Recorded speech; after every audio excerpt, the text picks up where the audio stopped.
o la página web. Buscarán otro espacio para sacar la información, porque eso sencillamente responde al carácter o a la manera como amanezca la persona que le corresponde presionar un clic. Ahora, nosotros hemos establecido en el caso con Colombia, donde queremos llevar adelante, ha sido la instrucción del presidente Nicolás Maduro, un comercio justo, un comercio transparente, unas relaciones sociales, económicas, mucho más dadas a la altura de los momentos que actualmente. Y para eso, una medida donde también buscamos la paz en la frontera con Colombia, porque no podemos verlo nosotros de manera aislada como la aplicación de una política económica particular. No, es un conjunto que nosotros siempre hemos venido trabajando, porque las relaciones con Colombia, con el norte de Santander, han sido de toda la vida. Nosotros venimos de la Gran Colombia y evidentemente ahí hay relaciones establecidas. Unas medidas que hemos tomado en estos momentos ha sido la apertura de las casas de cambio, que apenas tiene una semana. Tenemos 8, 5 en el Zulia, 3 en Táchira. Y hemos visto estos días cómo la relación Bolívar-peso se ha mantenido estable, pero también la variación que nosotros hemos podido apreciar en esos dólar guarimbero, que aunque tiene esa condición de volatilidad producto del carácter o de la acción política que quieran desarrollar partidista, se ha mantenido también estable. Eso no se destaca. La gente y los extractores particularmente lo que señalan, no ha bajado el dólar Cúcuta o el dólar Today. No, pudiese bajar, pero evidentemente eso no responde a ninguna racionalidad. Veamos a finales del año, como nosotros lo hemos señalado, y aquí me acompaña camarada Perajabá, que a su vez es el coordinador del motor industrial dentro del Consejo Nacional de Economía Productiva.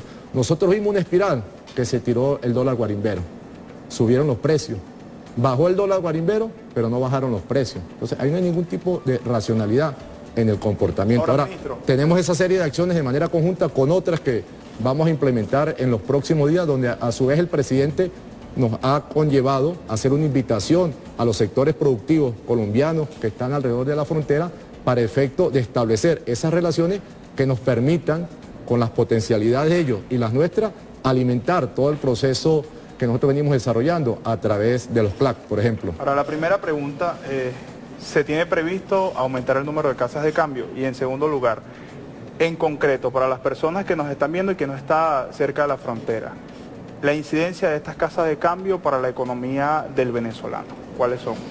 Ustedes, alguno de los dos me lo pudiera responder. Bueno, yo creo que yo comparto el criterio de que se ha instalado en la economía nacional esa tasa marcadora y que afecta, para que la gente que nos está viendo entienda, como nosotros somos un país que dependemos mucho de la importación de insumos y materias primas, la variación de la tasa de cambio, del tipo de cambio del dólar, afecta la formación de los productos. Por eso es que vemos que cuando sube la tasa de cambio, normalmente detrás va una ola especulativa en el incremento de los precios. Y por eso es tan importante. Esta es una primera acción.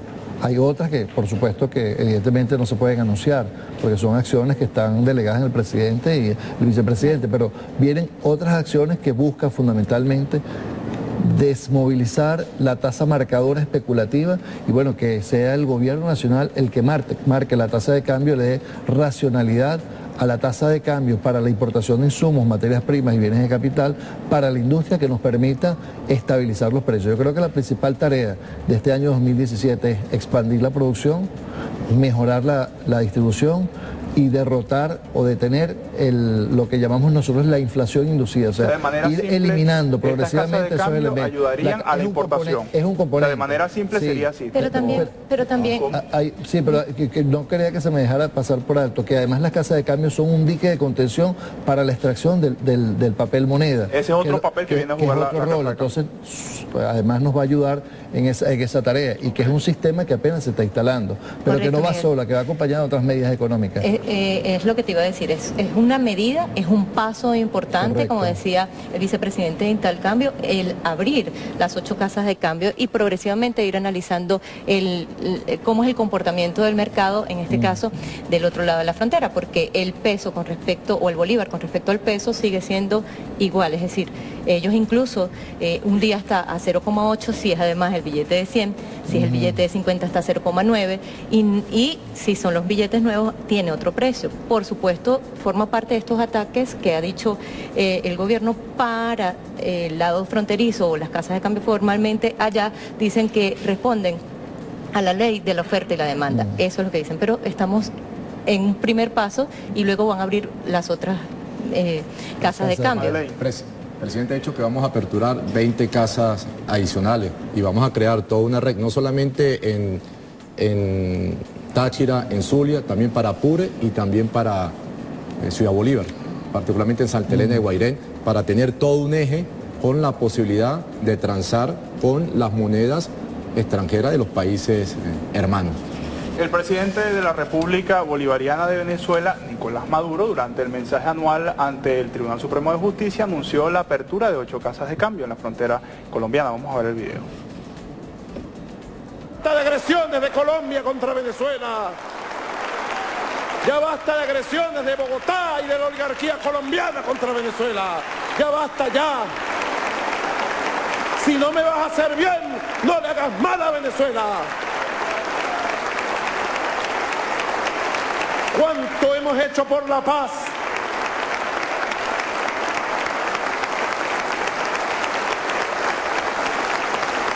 Y yo no pido nada a cambio. Lo único que pido es paz para Colombia y paz con Venezuela.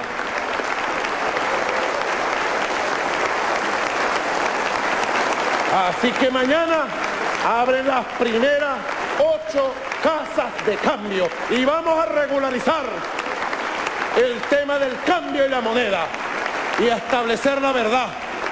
Venezuela está en combate por la verdad de su moneda. Agarrarse los pantalones, caballeros, las mafias de la frontera.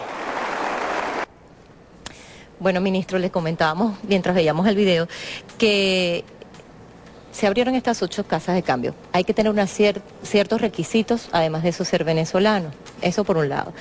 ¿Cómo el ciudadano de a pie va a llegar a acceder al cambio de bolívares por pesos en una persona guajira que vaya hacia la Guajira venezolana, hacia la Guajira colombiana? Porque eso es una de las dificultades para poder avanzar en el tema de las casas de cambio. Y otra de las cosas que se analiza, que por eso es que abren las casas de cambio, es porque evidentemente los venezolanos acá no tienen dónde y a dónde dejan los bolívares del otro lado de la frontera. Y decía una señora en uno de los reportajes que hicimos, lo que nosotros queremos es no seguir regalando nuestro bolívar a Colombia. Entonces, frente a todo esto, ¿cómo va a ser la dinámica en estas casas de cambio? ¿Cuándo van a ser masivas para el ciudadano de a pie? Bueno, lo hemos señalado, estamos iniciando una fase, antes no lo teníamos, veamos los elementos positivos y precisamente estas consideraciones se estuvieron dando en el desarrollo de las 47 jornadas que se dieron adelante en el año 2016 del Consejo Nacional de Economía Productiva, este planteamiento, el cual evidentemente nosotros vamos evaluando, vamos revisando, vamos ajustando y hay unos requisitos mínimos, o sea, la entidad, RIF, una constancia de que demuestre que tú vives en nuestro país. Eso también nos va a permitir y nos va a proteger que el sistema pueda ser permeado. Recordemos que en esos espacios se presenta mucho la creatividad.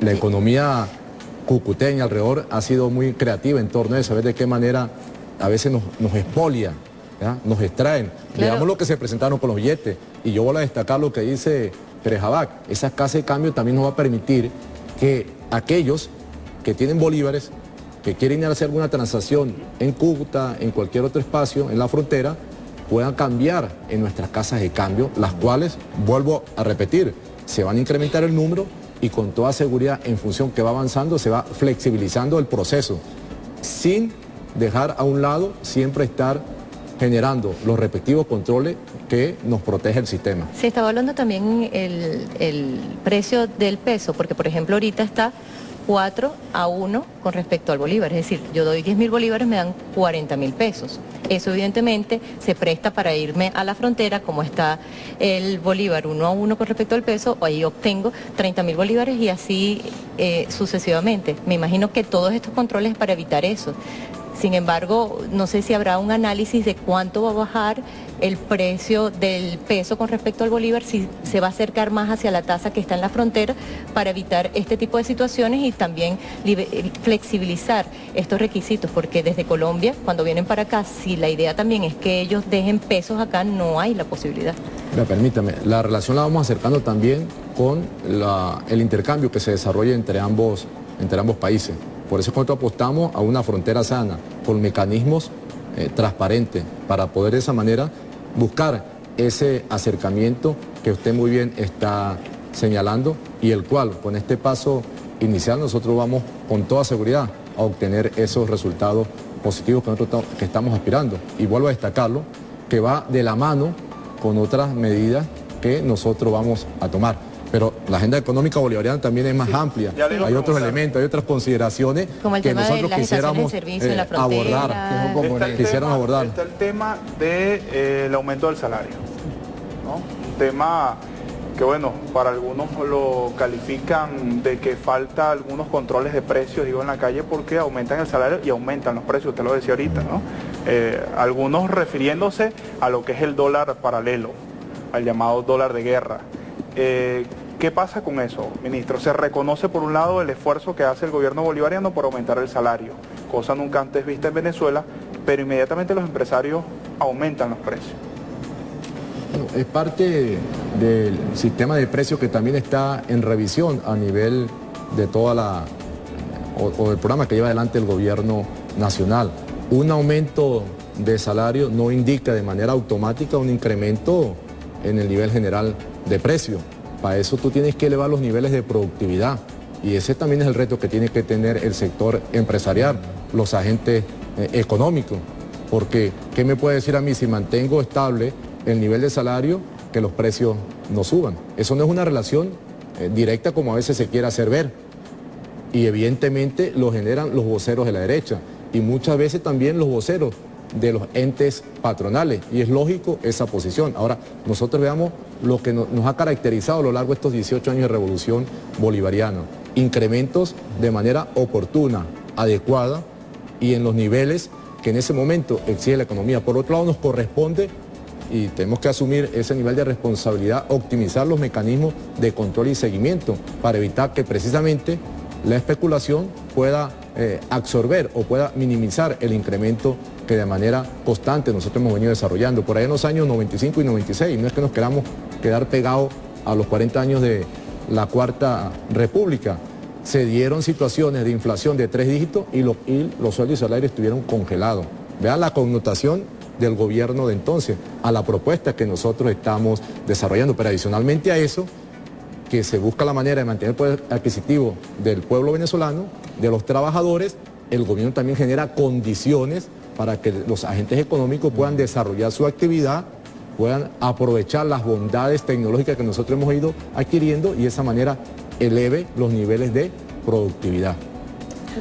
Hablábamos antes de entrar en el programa sobre cómo el gobierno sí ha venido aumentando los salarios, pero que al mismo tiempo la inflación se comía un poco estos salarios, pero también hay medidas que están alrededor de eso para paliar y aliviar un poco esa situación. ¿Qué es lo que se ha venido haciendo? ¿Qué se va a hacer? Porque cuando el venezolano va al supermercado ve que su salario no le alcanza, pero que existe ciertamente, progresivamente, una protección. Yo creo que hay que rescatar la necesidad de reconocer, digamos, y proteger el salario de la familia venezolana como un eje central de la acción del gobierno revolucionario. O sea, yo traía por aquí una laminita de los salarios, no sé si por acá se ve, digamos, el crecimiento de los salarios durante el año 2016. Comenzamos en 16.398 bolívares, ¿se ve ahí?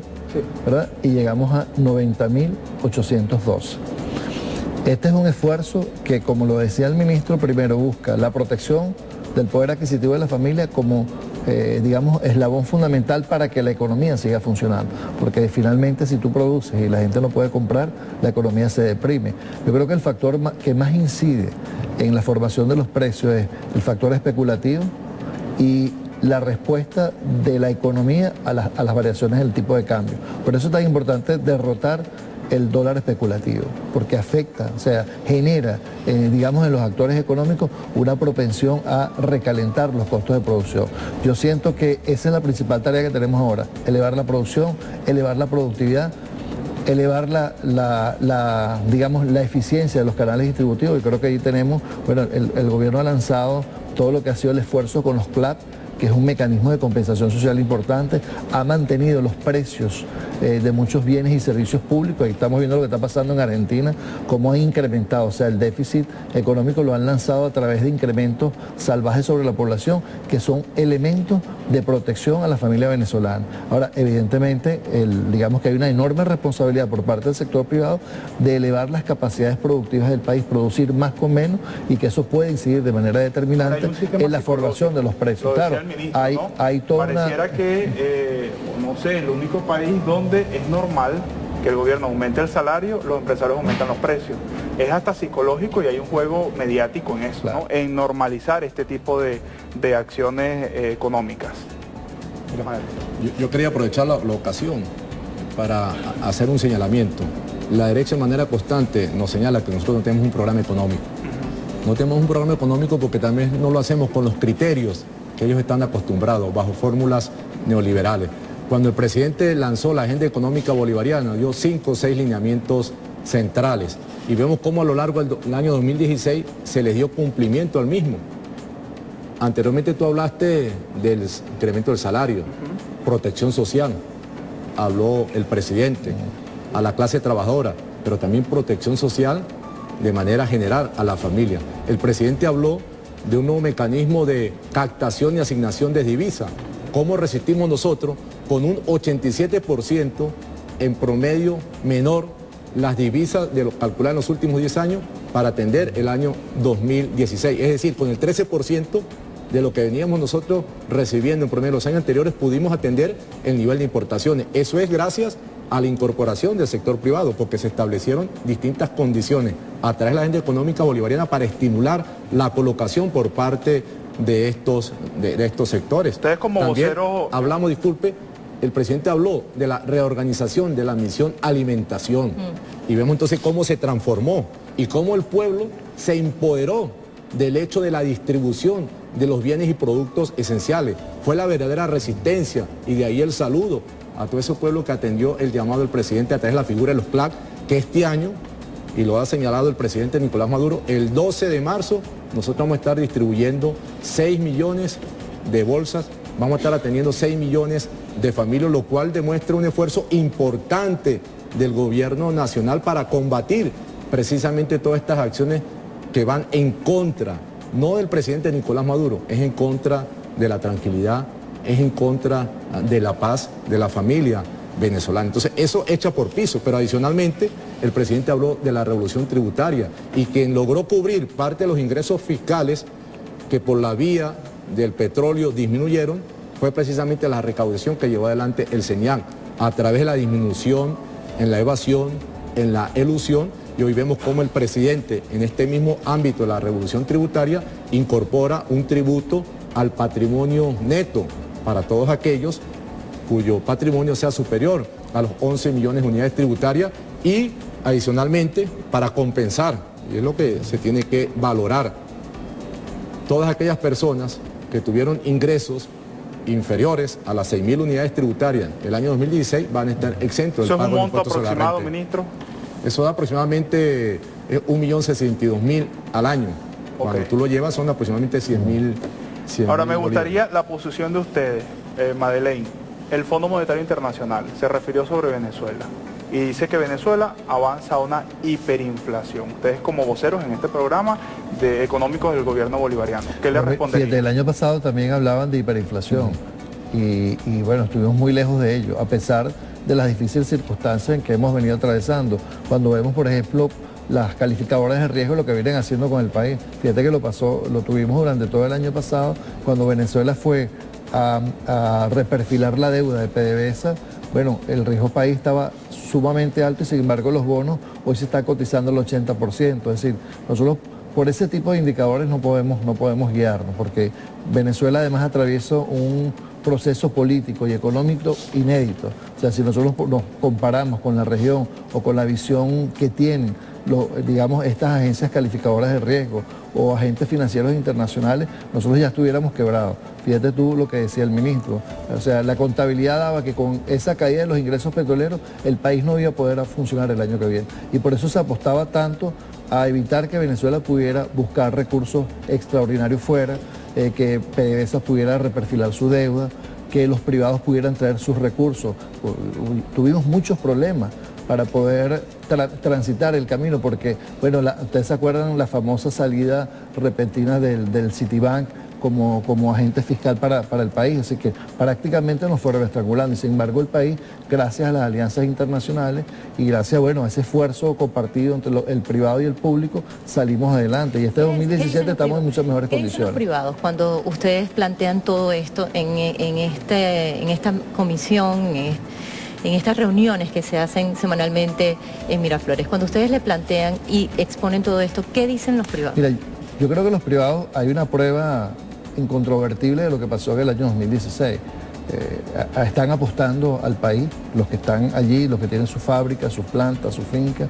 Bueno, saben que Venezuela es un país maravilloso, que les ha dado mucho, que les ha dado muchas oportunidades, y han demostrado que están dispuestos a meter el hombro. Yo creo que esa es una primera reflexión.